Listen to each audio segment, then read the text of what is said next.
Al-hadis al-hadi wal ishrun, hadis yang ke-21. Berarti udah setengah kitab nih. Ada sekitar 42 hadis di dalam kitab Arba'in An-Nawawi. Sekarang kita udah sampai hadis yang ke-21, berarti udah setengah jalan nih. Mudah-mudahan yang udah nggak lupa ya. Udah di luar kepala nih, alhamdulillah. Di luar kepala semua ya. Masuk kuping kanan, keluar kuping kanan lagi. Kalau masuk kuping kanan, keluar kuping kiri, ada yang nempel dah dikit mah. Itu masuk kuping kanan, keluar kuping kanan lagi. Kalau ada yang nempel bisa ya. Tapi mudah-mudahan dengan kita mengkaji hadis Nabi ini ucapannya, perbuatannya, ketetapannya Nabi. Nah, yang jelas ada keberkahan di dalam itu. Mudah-mudahan ya, walaupun kita kagak paham semuanya, paling nggak ada bekasnya. Jadi ada sirnya yang terpancar kepada kita dan kita mendapatkan keberkahan dari hadis-hadis yang kita pelajari. Insya Allah. Hadis ke-21 dari kitab Arba'in An-Nawawiyah. Bismillahirrahmanirrahim. Alhamdulillah wassalatu wassalamu ala Rasulillah wa ala alihi wa sahbihi wa mawala. Wala haula wala quwwata illa billah. Mawla Syekhul Musannif rahimahullahu ta'ala anhu wa nafa'ana bih wa bi'ulumi fid darin amin ya rabbal alamin. Qal an Abi Amr wa qila Abi Amrah Sufyan bin Abdullah As-Thaqafi radhiyallahu anhu qala qultu ya Rasulullah sallallahu alaihi wasallam qulli fil Islam qawlan la as'alu anhu ahadan ghairah. Qala Rasulullah sallallahu alaihi wasallam, "Qul amantu billah tsumma istaqim." Rawahu Muslim. Hadis yang ke-21 dari kitab Arba'in An-Nawawiyah. Dari sahabat yang bernama Abu Amr. Ada yang disebut juga Abu Amrah. Yang nama aslinya adalah Sufyan bin Abdullah As-Thaqafi radhiyallahu anhu. Nah, biasakan kalau kita nyebut nama sahabat, ya, sematkan di belakangnya radhiyallahu anhu. Kita doakan sahabat-sahabat radhiyallahu anhu. Kalau sahabat bapaknya sahabat juga radhiyallahu anhu. Doa, yang doa itu bakal kembali lagi ke kita. Radhiyallahu anhum wa radu anhu. Kita doakan mereka, semoga Allah meridhoi mereka. Allah telah meridhoi mereka. Jadi hadis ini bersumber dari salah seorang sahabat Nabi yang bernama Abu Amr, atau ada juga yang menyebut Abu Amrah. Nama aslinya Sufyan bin Abdullah As-Thaqafi. Abu Amr atau Abu Amroh itu sebagaimana yang saya jelaskan sebelumnya adalah kunyah, nama panggilan, nama kinayah. Kayak di sini misalkan namanya Bambang, dia punya anak Agus. Kadang-kadang nggak disebut Pak Bambang, disebutnya Bapak si Agus. Nah, itu namanya kunyah, ya. Misalkan si perempuan ini namanya Titin, punya anak misalkan Agus. Nggak disebut ibu Titin, biasanya ibunya Agus. Nah, itu kalau dalam bahasa Arab itu namanya kayak gitu kunyah. Ya. Dan kunyah itu sunnah. Ya, sunnah. Jadi kalau ente punya anak laki biasanya kunyah itu diambil dari nama anak laki pertama kita. Kita punya anak laki misalkan yang pertama namanya Agus, yang kedua misalkan namanya Budi. Nah, biasanya diambilin namanya si Agus, yang laki paling gede. Abu Agus, Abu Agus, bapaknya si Agus. Nama beliau aslinya Abdullah Sufyan bin Abdullah As-Thaqafi radhiyallahu anhu. Beliau berkata, "Qultu," aku berkata, "Ya Rasulullah, wahai Rasulullah sallallahu alaihi wasallam." Jadi dari hadis ini kita bisa ambil kesimpulan bahwa saat itu beliau sedang bersama Rasulullah. Ya Rasulullah sallallahu alaihi wasallam, Gulli, katakan padaku, fil Islam, di dalam Islam, qaulan, suatu perkataan, la as'alu anhu ahadan ghairah, sebuah perkataan yang tidak saya tanyakan kepada seorang pun selainmu. Maksudnya apa tuh? Maksudnya di sini dia lagi minta nasihat sama Nabi. Minta nasihat sama Nabi, ya Rasul, berikan aku satu perkataan dalam Islam yang aku gak bakal tanya kepada orang selainmu.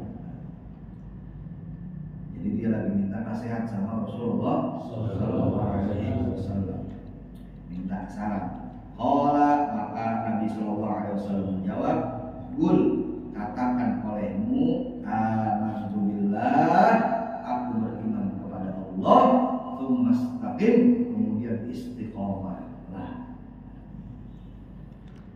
jadi sahabat ini datang ke Nabi, minta nasihat, minta dikasih wejangan sama Nabi. Kemudian Nabi sampaikan kepadanya, Nabi berikan sebuah perkataan, Nabi berikan sebuah wejangan, amantu billah, katakan olehmu, amantu billah, aku beriman kepada Allah. Lalu setelah itu istaqim, kamu istiqomah. Hadis ini diriwayatkan oleh Al-Imam Muslim. Nah, apa yang bisa kita dapat dari hadis ini? Pelajaran apa yang bisa kita dapat dari hadis yang ke-21 ini? Setiap hadis tentu banyak mengandung pelajaran.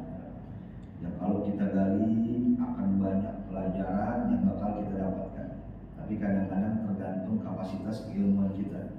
Makin banyak orang ilmunya, makin banyak faedah-faedah, makin banyak pelajaran-pelajaran yang dia bisa gali dari satu hadis. Yang pertama, pelajaran yang pertama yang kita bisa dapatkan dari hadis ini yaitu satu, kalau kita mau minta saran,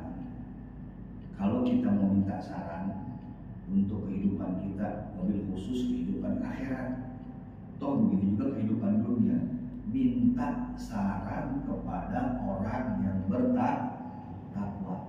Jangan sembarangan orang kita mintain saran. Sebagaimana dicontohkan sahabat ini ketika beliau meminta saran kepada Rasulullah SAW. Rasulullah Sayyidul Adqiyah, pemimpin orang yang bertakwa. Mungkin saat ini kita nggak bisa nih nemuin orang yang kayak Rasulullah, dan nggak mungkin ada orang yang kayak Rasulullah ya, yang nyamain ketakwaan kayak Rasulullah. Paling kagak yang mengikuti jejaknya Rasulullah, yang mengikuti jalannya Rasulullah, yang mengikuti manhajnya Rasulullah. Jadi kalau kita mau minta saran sama orang yang bertakwa. Kenapa? Sebab orang yang bertakwa itu kagak bakal menjerumusin kita dan kagak bakal ngasih kita saran yang kagak benar. Sebab orang yang bertakwa itu dia punya perasaan takut kepada Allah dan gak mungkin sarannya sembarangan. Jadi kalau mau minta saran, minta kepada orang yang bertakwa. Masalah apa? Masalah apa aja?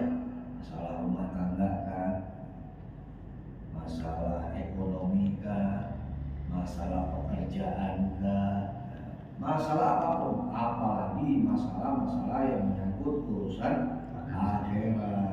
Jangan sembarangan orang kita mintain pendapat. Kadang-kadang orang zaman sekarang minta sarannya bukan ke orang yang bertakwa, tapi ke orang pintar. Pengen usaha datang ke orang pintar. Mbak, ini kira-kira saya usaha yang bagus hari apa ya? Atau usaha apa ya? Nah, orang pintar dikerjain. Makanya disebut orang pintar, yang datangnya orang goblok dikerjain. Ente kalau mau usaha, ente harus usaha ini, nanti bakalan kasih ya ada nyampe-nyampe, tapi mahalnya gede. Itu siap nggak? Siap berapa duit? 20 juta. Dagang belum udah tekor kita ya. Dagang belum udah tekor. Minta saran kepada ustaz, kepada kiai, kepada ulama yang istiqomah, yang betul-betul warok. Warok ini orang yang benar-benar menjaga dirinya ya, dari hal-hal yang nggak baik.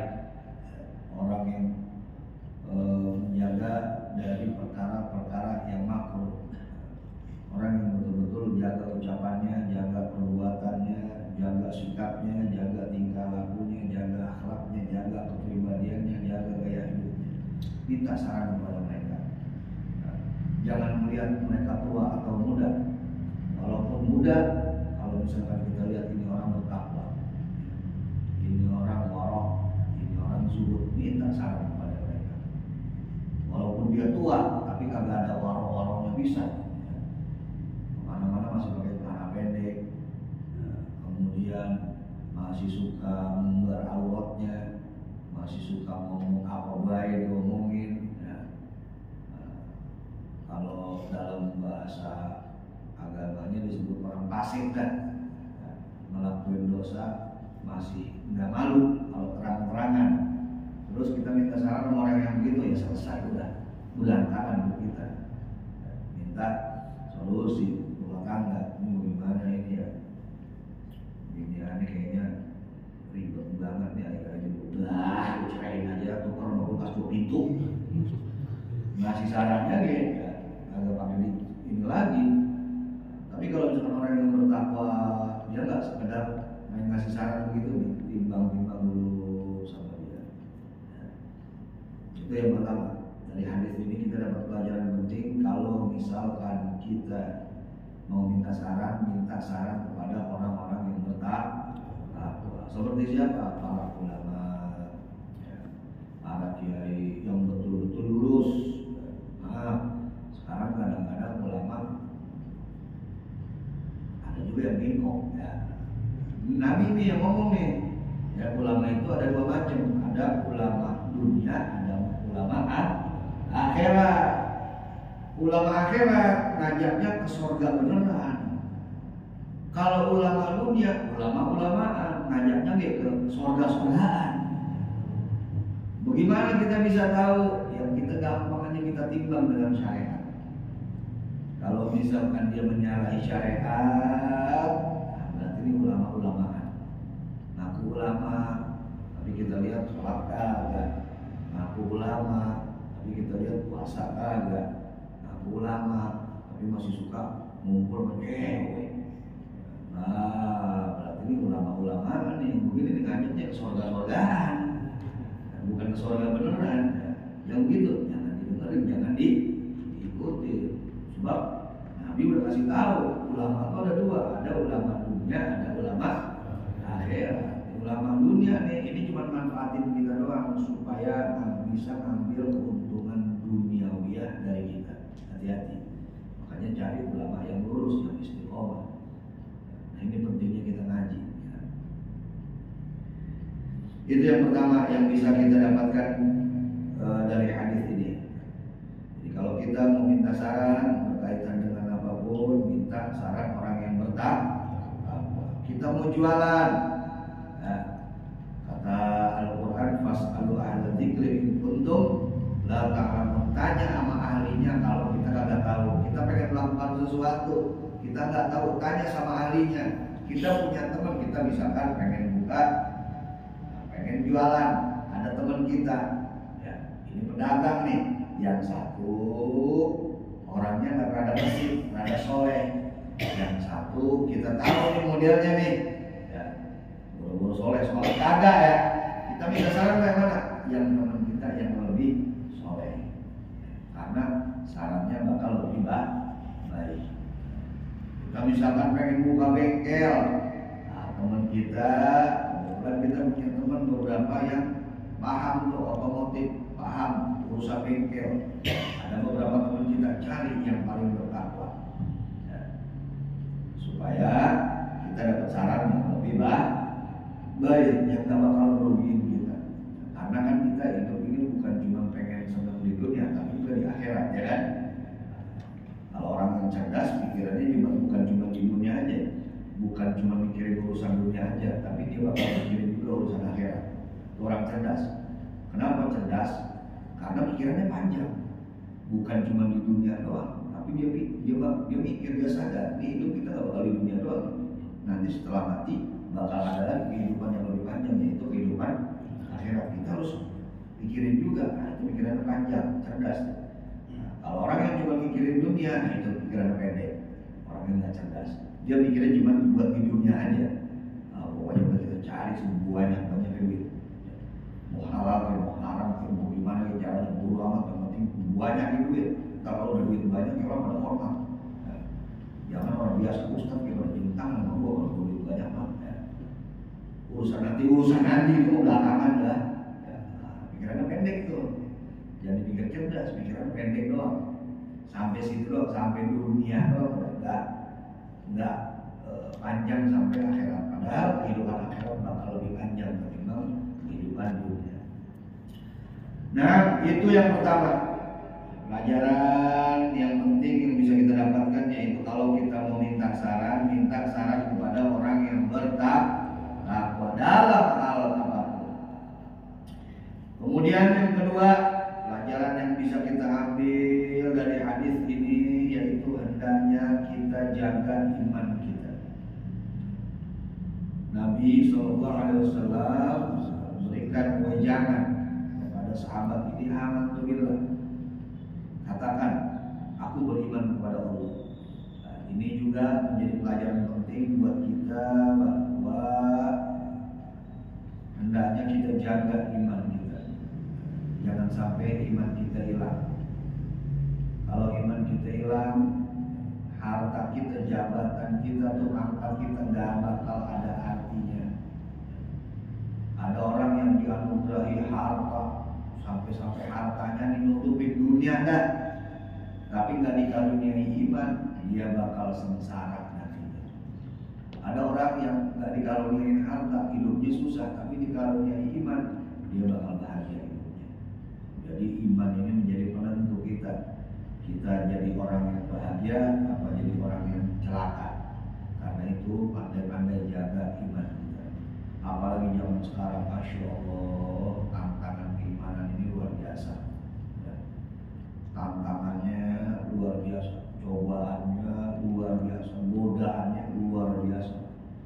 Maka pintar-pintar kita jaga iman kita.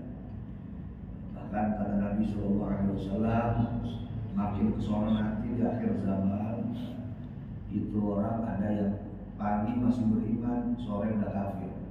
Ada yang sore masih beriman, paginya udah kafir. Saking dahsyatnya badai fitnah nantinya. Ini belum muncul di Dajjal ya. Baru anak-anak buahnya doang nih. Baru antek-anteknya ini udah luar biasa nih kita zaman sekarang. Zaman sekarang ini kita mau menghindarin hal yang haram susah banget ini. Betul apa betul? Ya. Susah banget ya. Mau jaga mata kita dari yang haram susah.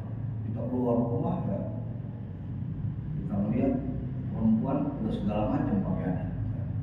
Maka saya pernah bilang, zaman sekarang melihat ketek ayam lebih susah ketimbang melihat ketek perempuan. Nah, melihat ketek ayam itu lebih susah. Kita kalau melihat ketek ayam gimana? Kita kejar dulu ayam. Kita kejar, kita tangkap, kita angkat jual kelihatan. Kalau kita melihat ketek perempuan, apalagi Tegalan dari ujung ya, ya itu ya, banyak yang belas orang, banyak yang jual marimas ya, ada yang jual marimas, ada yang jualan susu ya. Insya Allah ya, luar biasa. Belum lagi dari segi akidah, orang macam-macam pemikiran, macam-macam pemahaman. Kalau kita nggak pintar-pintar jaga diri kita, bentengi diri kita, nggak menutup kemungkinan kita bakal terpengaruh kepada pemahaman-pemahaman, kepada akidah-akidah yang nyeleweng, yang keluar dari ahli sunnah wal jamaah. Alhamdulillah ini. Jadi murtad itu Pak, bukan cuma kita keluar dari Islam doang. Murtad itu bisa disebabkan dari ucapan. Murtad itu bisa disebabkan juga dari keyakinan. Murtad bisa disebabkan dari perbuatan. Jadi ada keyakinan yang bisa bikin kita murtad, keluar dari Islam. Contoh seperti apa? Contoh seperti meragukan keberadaan Allah Subhanahu wa ta'ala. Apa iya Allah ada? Atau meragukan bahwa Allah Maha Pemberi rezeki, itu juga bisa murtad. Meragukan kemuliaan Allah, meragukan keagungan Allah, itu juga bisa murtad. Jadi ada murtad yang bisa disebabkan dari keyakinan-keyakinan, yang disebabkan dari pemahaman-pemahaman yang menyimpang. Ada juga murtad yang disebabkan oleh ucapan. Nah, ini yang paling banyak. Makanya hati-hati nih. Ya, zaman sekarang media sosial yang begitu dahsyat perkembangannya, ada YouTube, ada TikTok dan macam-macam. Kadang-kadang kita pengen instan, kita sering ngaji di YouTube. Kita dengerin ustaz, kita dengerin kiai, kita dengerin ulama. Yang kadang kita nggak paham, kita nggak cerna dulu. Bisa jadi apa yang mereka sampaikan itu bertentangan dengan akidah kita. Makanya saya katakan bahwa media sosial, YouTube, TikTok, bukan kita nggak boleh ngaji, boleh di situ. Hanya mesti kita ingat, media sosial itu cuma sekedar sumber informasi, cuma sekedar sumber informasi, bukan sumber kebenaran. Jadi belum tentu semua isinya benar. Sumber informasi, ya, tapi apakah itu informasi benar atau tidak, belum tentu benar semuanya. Tapi belum tentu juga salah semuanya. Boleh kita ngaji lewat YouTube, lewat TikTok, lewat media sosial, tapi tetap kita harus punya guru yang betul-betul bisa kita bertanya. Karena kemarin lihat YouTube ini benar nggak begini nih. Kadang-kadang zaman sekarang orang yang telan mentah-mentah langsung dipakai begitu aja. Kayak waktu itu di bulan puasa kemarin saya pernah lihat di YouTube tuh ada tanya jawab Ustaz. Ditanya Ustaz, ya, kalau perempuan haid boleh nggak puasa kan? Itu jawabnya. Ditanya begitu Ustaz, kalau perempuan haid boleh nggak puasa kan? Si Ustaz itu jawab, sebaiknya jangan. Kalau perempuan haid itu sebaiknya jangan puasa. Nah, itu jawaban nggak tepat. Bahkan salah total itu jawaban. Kalau sebaiknya jangan berarti kan masih boleh ya? Boleh, tapi sebaiknya jangan. Itu nggak tepat, salah itu jawaban. Sebab kalau sebaiknya jangan, nanti ada pemikiran, ada persepsi bahwa oh, kalau gitu masih boleh, tapi lebih baik jangan. Sebab kalau orang yang lagi haram puasa, andai kata dia mau puasa, nggak mau makan, nggak mau minum, nggak dihitung puasa, ya tetap harus qadha. Ini yang begini-begini kan, nah, kita harus teliti. Kadang-kadang orang sekarang karena nggak mau capek, nggak mau luangin waktu di majelis taklim, pengen enaknya dia, pengen instan, ngajinya lewat YouTube aja di rumah. Padahal beda keberkahannya ngaji lewat YouTube sama ngaji di majelis taklim langsung. Walaupun tetap ada manfaatnya, bukan nggak ada manfaatnya. Tapi nah, itulah bahayanya kalau kita sekedar ngaji dengar doang, nggak ada guru yang bisa kita tanya, sehingga akhirnya kita nanti terjebak dalam pemahaman-pemahaman yang salah. Jadi murtad itu selain dari akidah bisa juga dari ucapan. Ucapan seperti apa yang bisa bikin kita murtad? Ucapan seperti kita menuduh orang muslim kafir, itu murtad. Kita sebut orang muslim, benar-benar muslim, kita bilang kafir, kafir loh. Kalau nggak bukti dia kafir, maka kafirnya kembali ke kita. Hati-hati, bukan cuma dosa, tapi bisa menyebabkan seseorang hilang imannya. Tidak boleh sembarangan kita menuduh orang kafir. Makanya kita ahli sunnah wal jamaah ini tidak sembarangan mengkafirkan seseorang muslim yang belum jelas kekafirannya. Tapi kita juga nggak ragu-ragu untuk mencap kafir kalau orang udah benar-benar nyata-nyata kafir. Dia bukan menyembah Allah, menyembah Tuhan selain Allah, ya, jelas kafir, tidak apa-apa gitu, dia kafir tuh. Cuma bukan yang kita cuma kita tahu aja bahwa dia kafir. Jadi kalau udah benar-benar kafir, nyatakan bahwa dia kafir. Jangan kita kebablasan toleransinya. Oh itu orang non muslim berarti dia kafir. Jangan begitu itu. Urusan kafir nggak kafir itu urusan Allah dulu. Ya. Jangan jelas-jelas kafir ya kafirkan. Tapi bukan dia tunjuk-tunjuk. Maksudnya kita yakin dia bukan Islam. Dia adalah kafir. Bukannya kita menghina dia, kafir bukan. Kita yakini bahwa dia bukan Islam, dia adalah orang kafir. Yang jelas-jelas kafir kan. Ya. Tapi kalau orang muslim hanya beda cara dalam ibadah, apalagi ibadah yang masalah furu'iyah, masalah cabang, terus kita kafirin haram hukumnya. Itu kekafiran bisa kembali ke kita. Kemudian ucapan-ucapan yang bisa bikin kita murtad, diantaranya nih, ini yang kadang-kadang kita nggak sadar. Ini kita sering dengar orang ngobrol begini nih, udahlah serahin aja sama yang di atas. Sering itu kita dengar deh ya, serahin aja yang di atas. Maksudnya di atas siapa ya? Maksudnya Allah gitu. Berarti Allah di atas, iya, Allah kan di atas. Nah, ini udah salah nih pemahaman ini. Allah itu nggak bertempat. Kalau Allah di atas berarti Allah sama kayak makhluk dong. Ada tempatnya di atas. Allah ini nggak punya tempat. Allah ini tidak bertempat, tidak terikat tempat.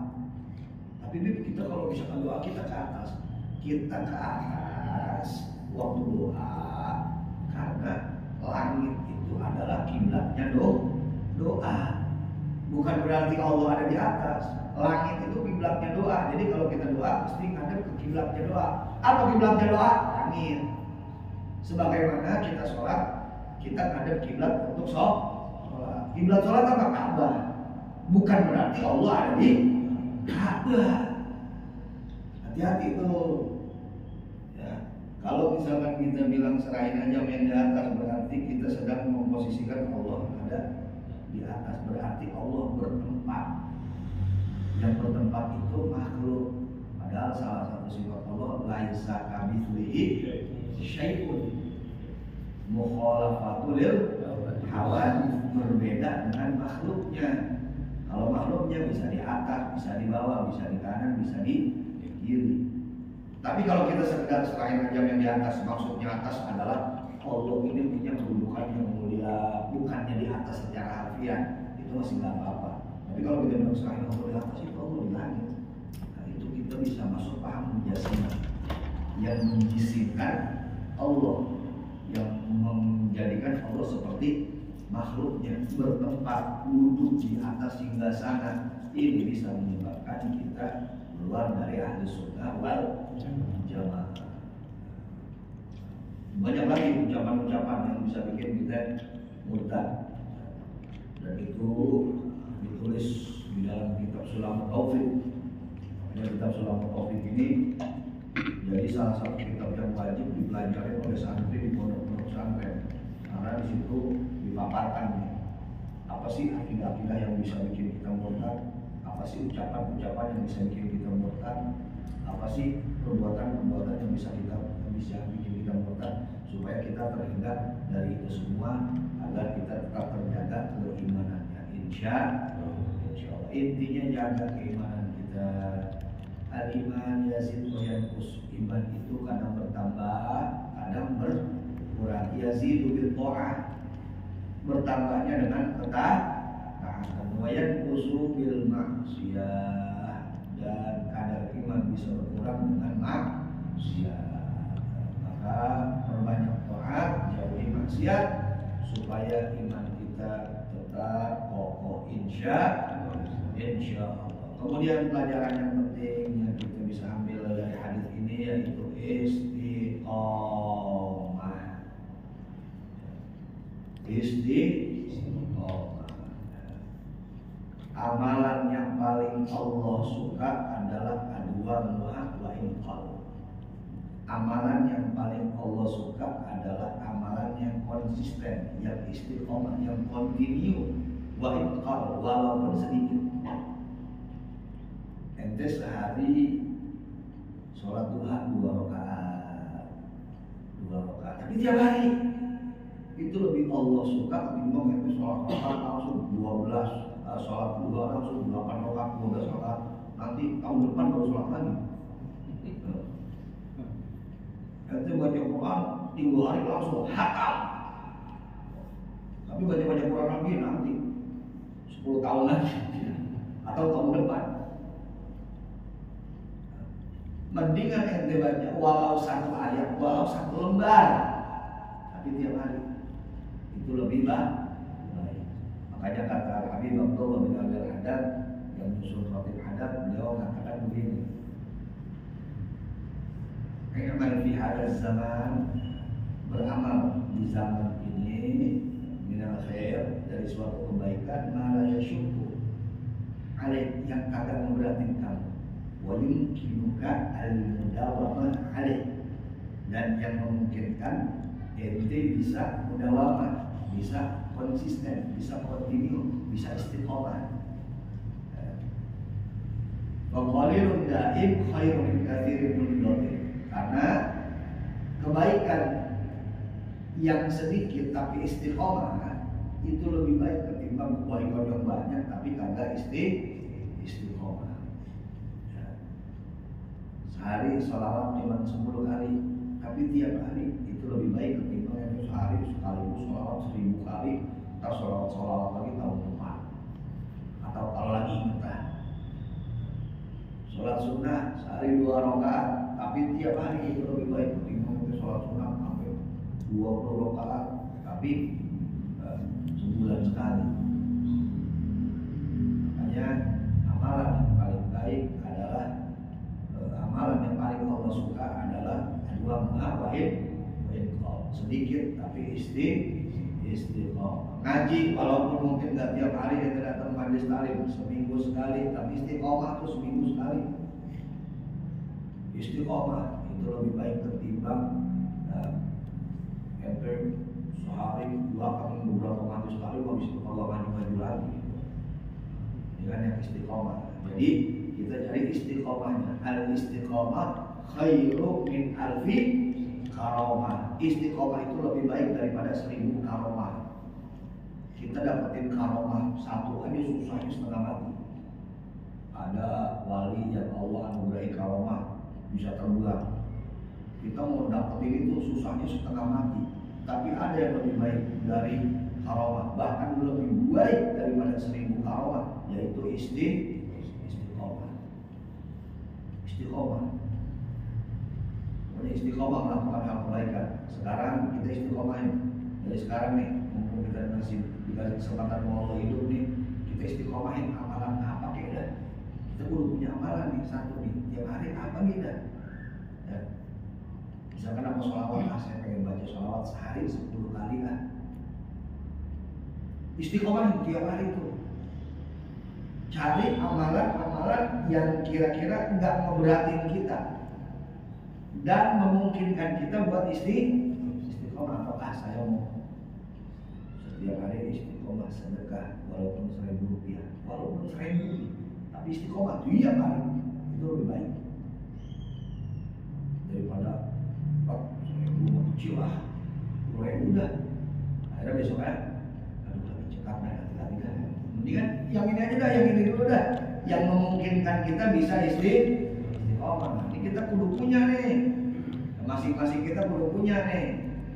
Sahabat-sahabat ada yang istiqomah baca Quran, ada sahabat yang istiqomah sholat malam, ada sahabat yang istiqomah puasa, ada sahabat yang istiqomah jihad nggak pernah ketinggalan, ada sahabat yang istiqomah dalam sedekah. Nah, kita nih masing-masing kudu punya amalan-amalan yang kita istiqomahin. Apa aja, apa terserah ente, yang kagak ngeberatin ente dan yang memungkinkan ente untuk istiqomah menjalankannya. Kayaknya kalau misalkan baca Quran gitu, ini orang lapangan gitu, kadang-kadang mungkin suka bingung nyari waktunya gitu. Kayaknya lebih baik sedekah kali, sedekah udah. Kira-kira mau berapa duit? Tiap hari 1000 sehari dah. 1000 sehari dah. Nanti kalau misalkan rezeki tambahin 2000 sehari. Udah makin banyak lagi rezekinya, 3000 sehari. Harus lagi yang begitu. Kalau udah naik tuh jangan turun lagi. Udah 3000 ya. lanjutannya gimana tunggu lagi ya. Mulai dari awal lagi istiqomahin, ya istiqomahin. Ya. Karena istiqomah khairu min alfi. Kalau banyak orang-orang yang diangkat derajatnya oleh Allah bukan karena banyak ibadahnya, tapi karena istiqomahnya. Jadi nggak dilihat kuantitasnya, agak dilihat berapa banyaknya, tapi dilihat kontinuitasnya, dilihat kesinambungannya apa enggak. Kalau saya kebetulan karena mungkin lebih banyak waktu ya, mungkin saya baca Quran kali ini silakan setengah halaman, mungkin satu halaman bolak-balik agak berat, mungkin setengah halaman tiap hari, atau mungkin saya sholat duha tiap hari 2 rakaat terus nggak berasa udah seminggu. 14 atau 2 minggu, 14 udah 40 hari. Kalau udah 40 hari itu istiqomah tuh biasanya udah susah tuh mau ngilangin. Bisa udah susah tuh mau ngilangin. Kebiasaan manusia itu kalau udah 40 kali betul-betul dia lakuin, biasanya agak susah tuh kalau kagak duha. Itu udah 40 hari nih, duha nih. Ntar hari ke-41 itu kagak duha itu kayaknya kira-kira karena udah jadi kebiasaan. Nggak berasa tuh udah setahun. Nggak berasa tuh 2 tahun, nggak berasa tuh udah 5 tahun, nggak berasa. Kecil, cuma 2 rakaat tapi 3 hari, sama 5 tahun. Menjalankan ini gede kita, buatnya sama mau ini, apakah mau buat maka udah kerjain mengagak. Udah, yang ini dulu dah, yang tidak ngeberatin kita, yang memungkinkan kita buat istiqomah. Insya Allah berapa? Hah? Kalau 8, kita mau lanjut lagi soal ini. Di pengablan. Biasa kita mau lihat panggilan. Jadi ma'asyiral jamaah rahimakumullah, itulah beberapa pelajaran yang bisa kita dapatkan dari hadis ini. Sebetulnya lebih banyak. Ya. Setiap hadis itu yang jelas mengandung banyak pelajaran, banyak hikmah yang bisa kita gali, yang bisa kita jadikan bekal, yang bisa kita jadikan ilmu, yang bisa kita jadikan semangat atau sesuatu yang bisa memotivasi kita untuk lebih semangat lagi ibadah. Tapi insya Allah walaupun tadi hanya beberapa pelajaran yang bisa kita ambil, tapi mudah-mudahan dapat bermanfaat, dapat jadi tambahan ilmu buat kita.